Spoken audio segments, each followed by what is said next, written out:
Here's my analysis of the number 21 Baylor versus number 23 Villanova wins basketball game. First of all, it was highly contested. There was a lot of fouls called on both teams, as you could well tell by the numbers. And I think the refs just didn't allow the team to get in a rhythm at all in this game. But they were calling ticky-tack. They're calling everything. You name it, they would call it in this game. Baylor did win this game 75-70. This is in spite of Villanova outscoring Baylor in the first quarter 20-14. But Baylor had scored Villanova in the second 32-22. Both teams scored 14 apiece in the third, but in the fourth, Baylor scored 15 while Villanova scored 14. So what did happen in this game? First of all, Villanova shot only 41% from the field. Yes, it's a good percentage for them, but that's in spite of a win defensively for Baylor. I mean, 25 for 61 overall, but they were 4 for 22 on threes in this game. That helps immensely. They got to the free throw line 20 times, Villanova did. They only made 16 of them, which is 80%. They had 38 rebounds in the game, which 14 of those were offensive. I mean, 9 assists, 6 steals, 8 blocks, 10 turnovers, 30 fouls. Yes, you heard me correctly about that. 30. Villanova had only 13 points off the bench. But Maddie Seacrest, the best player, she averages 29 points per game. She only got 22. And that's on 8 for 24 shooting. 0 for 6 on threes. 6 for 8 on free throws. She was not getting her usual 29. She's a future WNBA first round draft pick. That's how good she is. And they made her frustrated. Yes, some of those points came in the fourth quarter. I know. But they did enough to win. Now, Baylor only scored 12 points off the bench. That's a little bit less than Villanova. But they had 11 from Bella Fontoloy. And I'm going to go into the players' type of stats and everything once I get to that point. I mean, after I discuss the percentages and all that. Baylor shot 40% from the field, 24 for 60.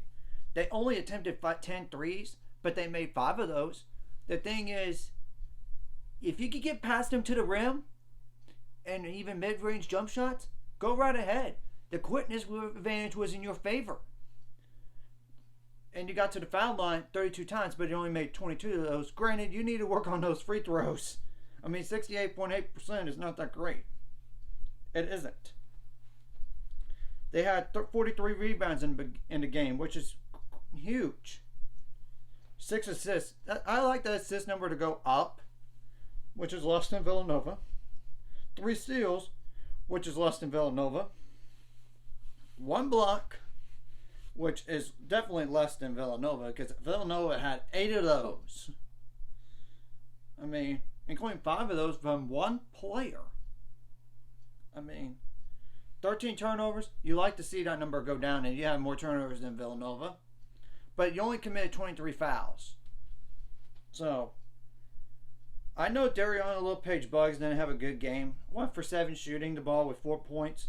2 for 4 from the free throw line. But she had 7 rebounds, 1 assist, 3 fouls. She was trying to defend Seacrest from Villanova in this game. She was trying.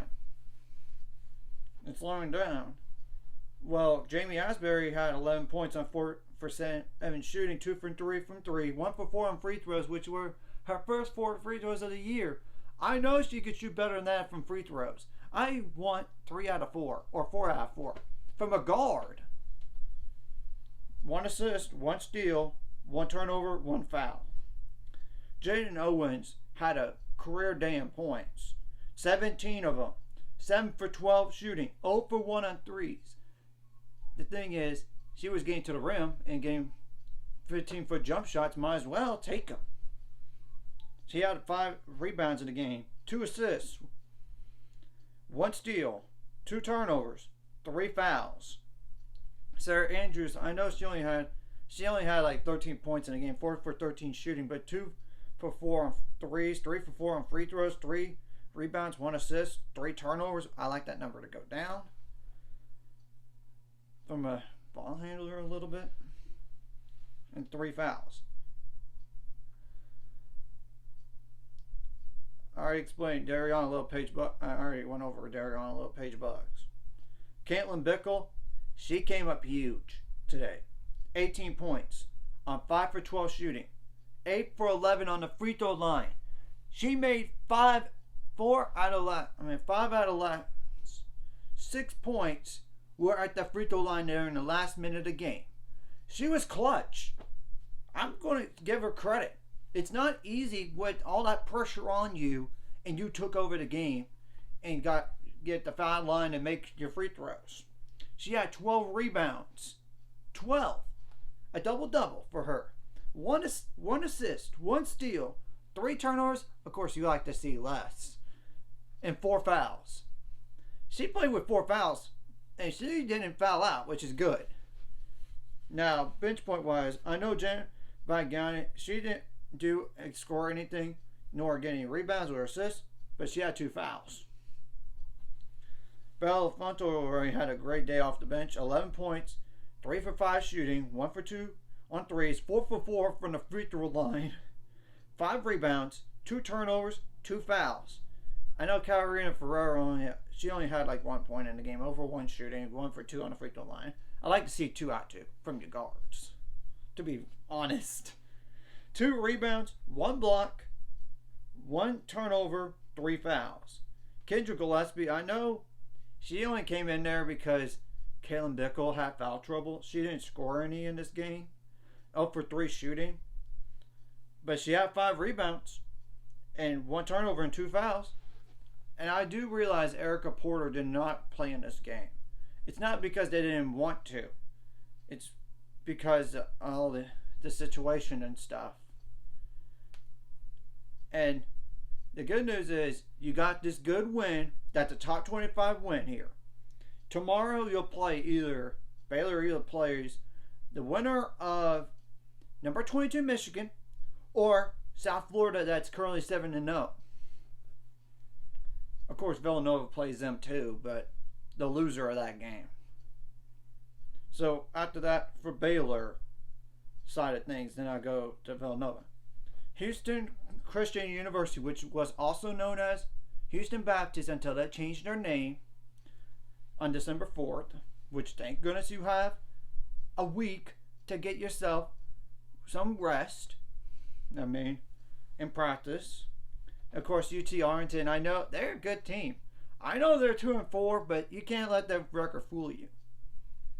On the December 7th, then they got Tennessee State on the 15th. So that's currently 2-3, and then on December 18th, you have a quality game against currently number 15 Arizona. Of course, things will change. I already said, in terms of rankings, that things will change. I already said Villanova is going to play the loser of that South Florida versus Michigan game, and I'll go over that score real fast during this live thing. This video right here. But Villanova plays number 16 Creighton the following game on December 2nd. Ooh, that's another tough game right there. No matter what, they're going to have it back to 3 straight tough games here. Baylor, the loser of that game, and that game, Villanova. It's not even including that that close game against Belmont. And I know the record's bad, but they're better than the record showed. And even the game before against Temple, I know they're not a good team, but they only won by 3 points. So there's a couple of tricky, tough games in a row for them. That were tight. Of course, they got Providence on the road. That's currently 5-2. American 0-5 on December 6th.